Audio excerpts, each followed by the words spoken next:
خدا نے مقدس یوحنا کو وہ نظارہ دکھایا، وہ حقیقی شہر اور وہ حقیقی آسمان اور وہ نئی حقیقی زمین دکھائی جس میں خدا ابدیت میں اپنے لوگوں کے ساتھ رہے گا جن کو وہ بچائے گا۔ اور یاد رکھیں کہ پرانے اور نئے عہد نامے میں خدا کے نبی نئے آسمان اور نئی زمین کا پہلے بھی ذکر کرتے رہے ہیں۔ مکاشفہ کی کتاب کے لکھے جانے سے پیشتر خدا اپنے نبیوں پر یہ بھید مسلسل کھولتا آیا ہے کہ وہ اس زمین کو ختم کر دے گا اور ایک نئے آسمان اور نئی زمین کی وہ بات کرتے رہے ہیں۔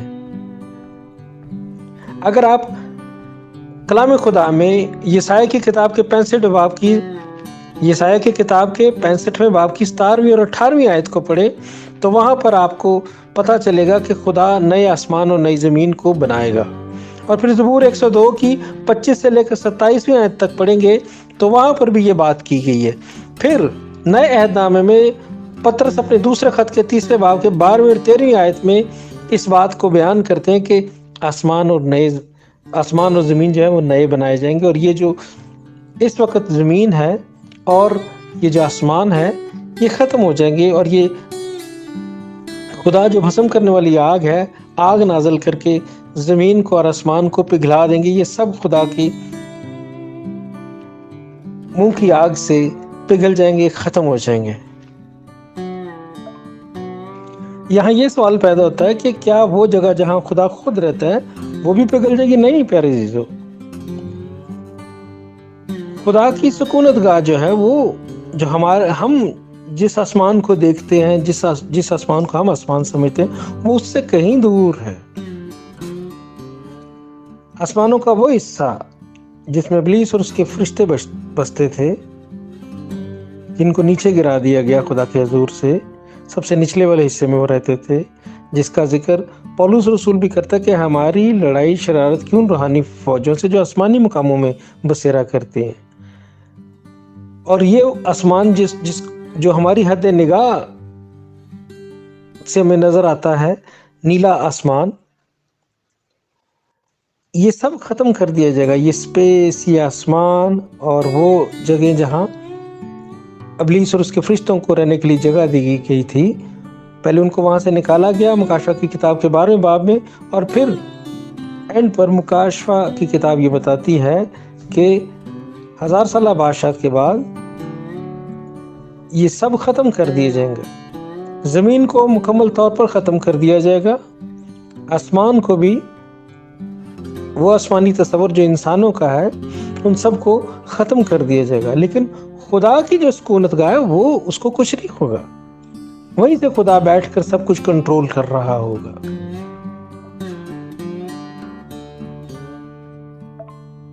اور زمین کو کیوں خدا ختم کر دے گا؟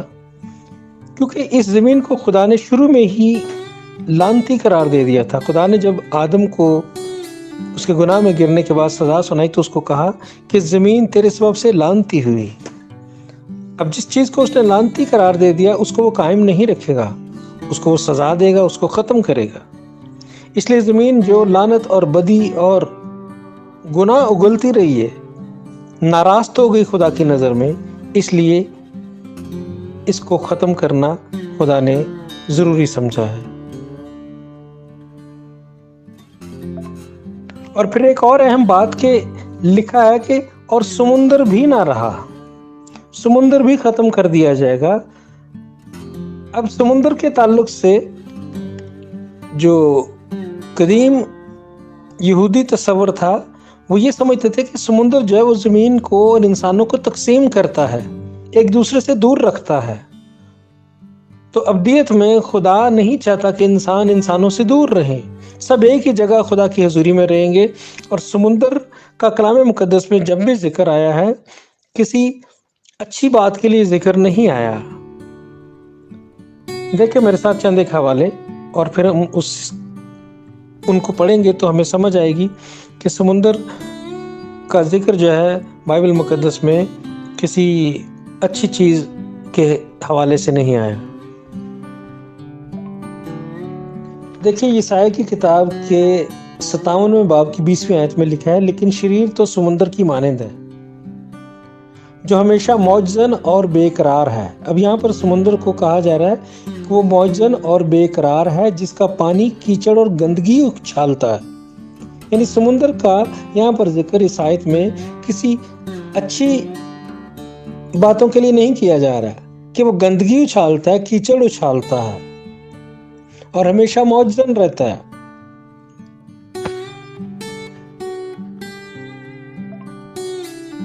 دیکھیں زبور 99 کی 9 آیت میں لکھا ہے، سمندر کے جوش و خروش پر تو حکمرانی کرتا ہے، تو اس کی اٹھتی لہروں کو تھما دیتا ہے۔ یعنی سمندر جو یسایا کی کتاب کے 57ویں باب کی 20ویں آیت بتاتی ہے کہ ہمیشہ موجزن رہتا ہے، یعنی اس میں پیس نہیں آتا، وہ کام نہیں ہوتا، رکا نہیں رہتا، بلکہ وہ ہمیشہ لہریں اٹھاتا ہے اور طوفان لانے کی کوشش کرتا ہے، اور خدا کو اس کی لہروں کو تھمانا پڑتا ہے۔ یعنی وہ خدا کی مرضی پر عمل نہیں کرتا، بلکہ خدا کو خود حکم دے کر اس کی لہروں کو تھمانا پڑتا ہے۔ اس کا مطلب یہ کہ یہ جو سمندر ہے یہ خدا کی مرضی کے خلاف کام کرنے والی چیز نظر آتی ہے۔ پیارے عزیزو، مکاشفہ کی کتاب کے 13ویں باب میں جو بڑا حیوان نکلتا دکھایا گیا، وہ بھی سمندر میں سے نکلتا دکھایا گیا۔ جو پہلا حیوان تھا جو مخالف مسیح ہے، اس کو بھی سمندر میں سے نکلتے دکھایا گیا۔ وہاں پر بھی سمندر کو ایک اچھی چیز کے طور پر نہیں دکھایا گیا جس میں سے مخالف مسیح نکل رہا ہے۔ اور پھر متی کی انجیل کے 18ویں باب کی 6 آیت میں یسوع نے کہا کہ جو کوئی ان چھوٹوں میں سے جو مجھ پر ایمان لاتے ہیں کسی کو ٹھوک کر کھلاتا ہے، اس کے لیے یہ بہتر ہے کہ بڑی چکی کا پاٹ اس کے گلے میں لٹکایا جائے اور وہ گہرے سمندر میں ڈبو دیا جائے۔ یہاں پر بھی سمندر کا استعمال ایک سزا دینے والی جگہ کے طور پر کیا جا رہا ہے، ایک اچھی جگہ کے طور پر نہیں کیا جا رہا جہاں گناہگاروں کو پھینکنے کی بات کی جا رہی ہے۔ تو سمندر کا جو استعمال ہے کلام مقدس میں وہ کسی اچھی جگہ کے طور پر نہیں نظر آتا۔ اس لیے جو نئی زمین ہوگی جس میں ابدیت میں خدا کے لوگ رہیں گے، وہاں پر سمندر نہیں ہوگا۔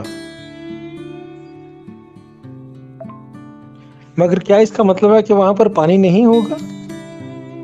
نہیں پیارے عزیزوں، وہاں پر اگر جب ہم مکاشفہ کی کتاب کے 22ویں باب کو پڑھیں گے تو ہم دیکھیں گے کہ برا کے تخت کے نیچے سے آب حیات کا ایک دریا بہتا ہوا نظر آتا ہے۔ تو دریا کا ذکر وہاں پر ہے، پانی وہاں پر ہوگا، لیکن سمندر نہیں ہوگا۔ دوسری آیت میں دیکھتے ہیں کہ شہر مقدس یروشلم جو ہے، نیا یروشلم، وہ آسمان پر سے خدا کے حضور سے اترتا دکھائی دیتا ہے، اور وہ ایسے سجا ہوا ہے کہ جیسے کوئی دلہن اپنے دلہا کے لیے تیار ہوتی ہے۔ ہاللیلویہ! اس سے بیسٹ مثال ہو ہی نہیں سکتی۔ یاد رکھیں کہ دلہن جب اپنے دلہا کے لیے تیار ہوتی تو وہ سب سے بیسٹ تیاری کرتی ہے۔ وہ اس کی زندگی کا بہترین دن ہوتا ہے، بہترین ٹائم ہوتا ہے، اور اس دن اس کو اپنے آپ کو سب سے بہترین سجانا ہوتا ہے۔ تو اس بات کو اس طرح سے بیان کرنے کا مقصد یہ ہے کہ خدا جو آپ کے لیے شہر تیار کر رہا ہے، نیا یروشلم جو آسمان سے اترے گا خدا کے لوگوں کی رہائش گاہ کے لیے ابدی طور پر، وہ بیسٹ تیار کیا گیا ہے، بہترین اس کو بنایا گیا ہے۔ خدا کی قدرت اور اس کی تخلیقی قدرت کا وہ ایسا نمونہ ہے کہ جس کو آپ الٹیمیٹ کہہ سکتے ہیں۔ اب ایک چیز اور یہاں پر یاد رکھیں کہ پولس رسول عبرانیوں کے خط میں بیان کرتے ہیں کہ زمین پر جو کچھ ہمیں نظر آتا ہے وہ آسمان کی چیزوں کا نقل ہے۔ تو زمین پر خدا نے یروشلم شہر بنوایا، اور یہ زمینی جو یروشلم ہے وہ آسمانی یروشلم کی صرف نقل ہے۔ لیکن خدا کی قوم بنی اسرائیل نے اپنی گراوٹ کی وجہ سے، خدا کی مخالفت کی وجہ سے زمینی یروشلم کو کبھی اس طرح بننے نہیں دیا جس طرح خدا اسے ترقی دینا چاہتا تھا اور بنانا چاہتا تھا، لیکن 1000 سالہ بادشاہت میں خدا اپنی اس زمینی یروشلم کے تعلق سے جو خدا کی مرضی ہے اس کو پورا کرے گا۔ اور خدا کے بعض مبصرین یہ سمجھتے ہیں کہ شاید 1000 سالہ بادشاہت کے دوران جو آسمانی یروشلم ہے وہ زمینی یروشلم کے اوپر آ کر ٹک جائے گا، اور چونکہ جلالی آنکھیں رکھنے والے جن کی روحانی آنکھیں کھلی ہوں گی وہ صرف اس شہر کو دیکھ سکیں گے جو زمینی یروشلم کے اوپر آ کر ٹکے گا۔ یہ بعض مبصرین کا خیال ہے، کچھ لوگ ایسا سمجھتے ہیں، اور ہو بھی سکتا ہے کہ ایسا ہو، لیکن اگر خداوند کا خیمہ اوپر آ کر ٹکے گا تو اس سے خداوند کی بہت گہری حضوری وہاں پر آئے گی۔ اب تیسری اور چوتھی آیت بیان کرتی ہے کہ خدا کا خیمہ جو ہے، خدا خود اپنے لوگوں کے درمیان سکونت کرے گا اور وہ ان کے ساتھ رہے گا، جیسا کہ بائبل کا خدا جو ہے، ابراہیم، اسحاق اور یعقوب کا خدا، وہ بار بار یہی سکھانا چاہتا ہے کہ میں تمہارے ساتھ رہنا چاہتا ہوں۔ اس لیے جب اس نے اپنے بیٹے کو زمین پر بھیجنا تھا تو یہ سایہ کو بتا دیا تھا کہ اس کا نام ایمانویل اس لیے ہوگا کیونکہ خدا چاہتا ہے کہ وہ لوگوں کے ساتھ رہے اور وہ اپنی اس مرضی کو پورا کرنا چاہتا ہے۔ اس لیے جب اس نے اپنے بیٹے کو بھیجا تو اس وقت سے اس نے اس بات کو پورا کرنا شروع کر دیا کہ میں انسانوں کے ساتھ رہوں گا۔ پہلے آ کر اس نے کفارہ دیا، پھر روح القدس کی شکل میں رہا، اور پھر ابدیت کے اس دور میں وہ ہمیشہ کے لیے انسانوں کے ساتھ رہے گا۔ اس لیے اس شہر میں سورج اور چاند کی ضرورت نہیں ہوگی، کیونکہ خدا کا جلال ہی، خدا کی حضوری ہی، خدا کی موجودگی ہی اس شہر کو، اس جگہ کو روشن رکھے گی ہمیشہ، اور وہاں پر رات نہیں ہوگی۔ یہ ابدیت کا جو شہر ہے، یہ جو ابدیت کا جو ہمارا گھر ہوگا، اس میں صرف خوبصورت صبح ہی رہے گی ہمیشہ۔ اور جیسا لکھا ہے کہ وہ ان کی آنکھوں کے سب آنسو پونچھ دے گا، اور اس کے بعد نہ موت رہے گی نہ ماتم رہے گا۔ ان چیزوں کا خدا خاتمہ کر دے گا۔ اس شہر کے رہنے والے، اس ملک کے رہنے والے جو لوگ ہوں گے، ابدیت کے جو وارث ہوں گے، ان کی آنکھوں میں کبھی آنسو نہیں آئیں گے۔ آنسوؤں کو بھلا دیا جائے گا ان کی میموری سے، اور انہیں غم بھی نہیں کبھی یاد آئے گا۔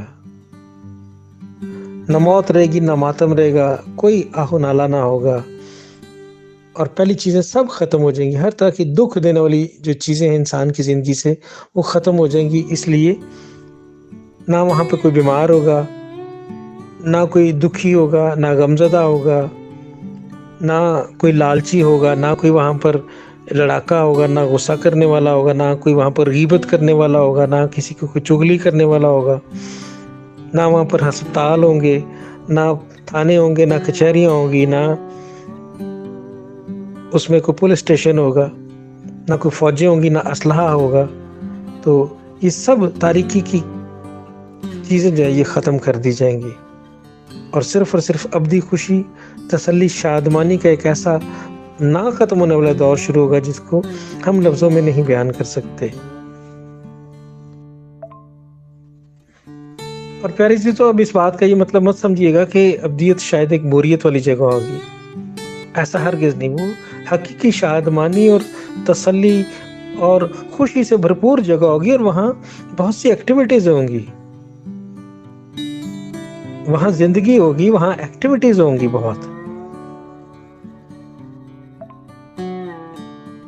اگلی آیات میں یسوع مسیح جو الفا اور اومیگا ہے، یعنی ابتدا اور انتہا، وہ کہتا ہے کہ میں پیاسے کو آب حیات کے چشموں سے مفت پلاؤں گا۔ وہاں پر آپ کو پینے کے لیے اس آب حیات ملا کرے گا، زندگی کا پانی ملا کرے گا۔ وہاں اس کا چشمہ ہوگا، پانی ہوگا، اور آب حیات کا پانی وہاں پر آپ کو پینے کو ملے گا۔